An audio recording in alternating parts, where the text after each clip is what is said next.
হঠাৎ করেই প্ল্যান আর বেরিয়ে পড়া, একটা দিনের জন্য নিজেকে খুঁজে পাওয়া।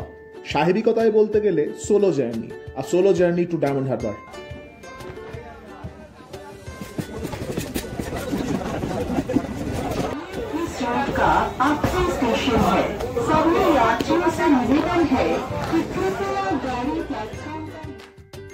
ডায়মন্ড হারবারে নেমে প্রথমেই চোখে পড়ল গেরুয়া রঙের বিশাল এই বাড়িটা।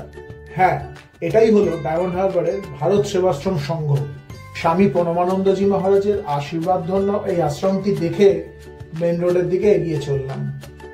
ডায়মন্ড হারবারের দ্রষ্টব্য স্থান অনেক আছে, যেমন জেটিঘাট, কেল্লা, সেলফি স্পট, বাজার। এর যে কোনোটায় যেতে গেলেই স্টেশন মোড় থেকে টোটো পাওয়া যায়। তবে প্রকৃত অর্থে কোনো জায়গাকে চিনতে গেলে হেঁটে ঘোরার কোনো বিকল্প হয় না, তাই আমি হাঁটা শুরু করলাম। প্রথমেই চলে এলাম সেলফি পয়েন্ট। উন্নয়নের রূপকে চাক্ষুষ করতে গেলে এই স্থানে আসতেই হবে। সুন্দর সাজানো নদীর পাড়ে সারিবদ্ধভাবে খাবারের দোকান, রীতিমতো মেলা বসে গেছে। ভুট্টা, রোল, আইসক্রিম, মোমো, চাট, এক কথায় জিভে জল আনার জন্য সব রকম উপকরণ হাজির। নদীর হাওয়া আপনার মনের খিদেটাকে কখন বাড়িয়ে দেবে আপনি নিজেও জানবেন না। শিয়ালদা থেকে ডায়মন্ড হারবার লোকালে করে একটা লম্বা জার্নির ধকল গেছে, অতএব পেট পুজোটা ঠিক না করলে হচ্ছিল না।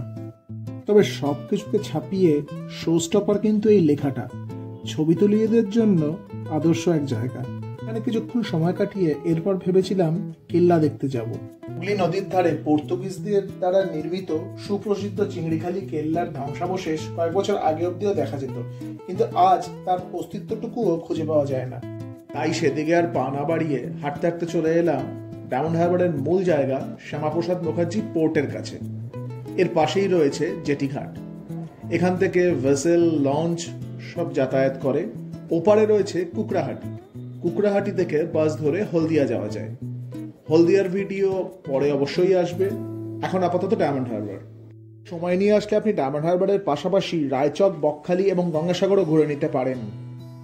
ডায়মন্ড হারবারে ঘুরতে এসে জলপথে ভ্রমণের স্বাদ নেব না তা হয়, তাই টিকিট কেটে আমিও উঠে পড়লাম জলযানে।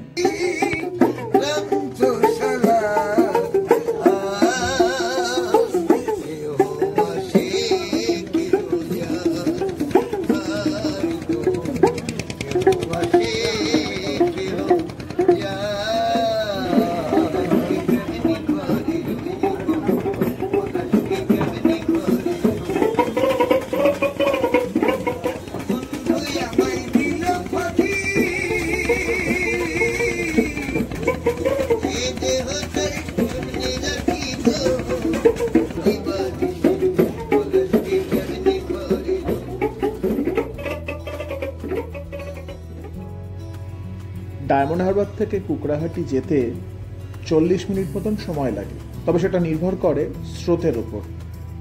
টিকিট মূল্য 20 টাকা মাথাপিছু। ডায়মন্ড হারবার এর নাম ও জনপ্রিয়তা সেই ব্রিটিশ আমলে অর্জন করে থাকলেও আজও সমানভাবে সচল, আর এর নেপথ্যে অবশ্যই হলদিয়া বন্দর এক মুখ্য ভূমিকা পালন করে থাকে। আর তাই ডায়মন্ড হারবার থেকে কুকড়াহাটি যাওয়ার পথে অজস্র মালবাহী জাহাজ, ভেসেল ইত্যাদি নজরে আসে। লঞ্চে করে যেতে যেতে নদীর পাড়ের সহজ সরল দৈনন্দিন গ্রাম্য জীবন আপনার নজরে পড়বে। এই চলার পথেই ডায়মন্ড হারবারের আরেক জনপ্রিয় স্থান ছোট নদীর পাড় আপনারা দেখতে পাবেন। ফকিরচাঁদ কলেজের কাছে অবস্থিত মনোরম এই নদীর পাড়টি কলেজ পড়ুয়া ইয়ং জেনারেশনদের জন্য বেশ প্রিয় একটি জায়গা। এছাড়াও ডায়মন্ড হারবারের জনপ্রিয় পুণ্যলক্ষ্মী হোটেল সহ আরও বেশ কয়েকটি হোটেল ও অন্যান্য ইমারত আপনি এই জলপথে দেখতে পাবেন। চলার পথে আপনার নজরে পড়তেই পারে মাছরাঙা, সারস বা অন্য কোনো নাম না জানা পাখি নিজে এসে জল থেকে তার শিকার বেছে নিচ্ছে। কুকড়াহাটি থেকে ফিরতি লঞ্চ ধরে অবশেষে চলে এলাম ডায়মন্ড হারবার জেটি ঘাটে।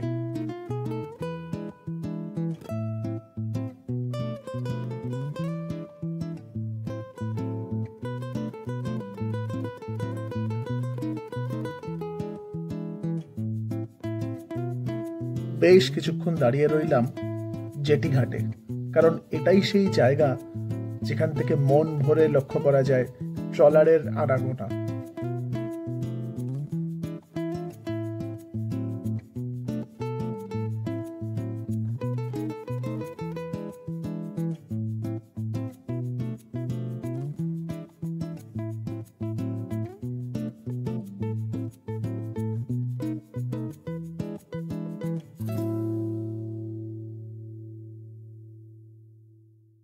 জেটিঘাটের বাইরে মেন রাস্তায় বসে মাছ বাজার।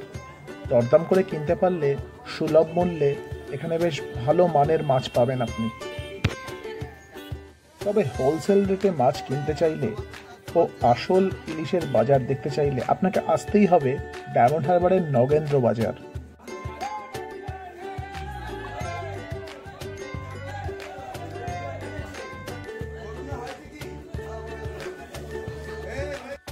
সন্ধ্যের নগেন্দ্র বাজার কিন্তু রীতিমতো জমজমাট, তবে ঘড়ির কাঁটা বলছে সময় হয়েছে ফেরার। অতএব দেখা হবে অন্য কোনো ভিডিওয়ে।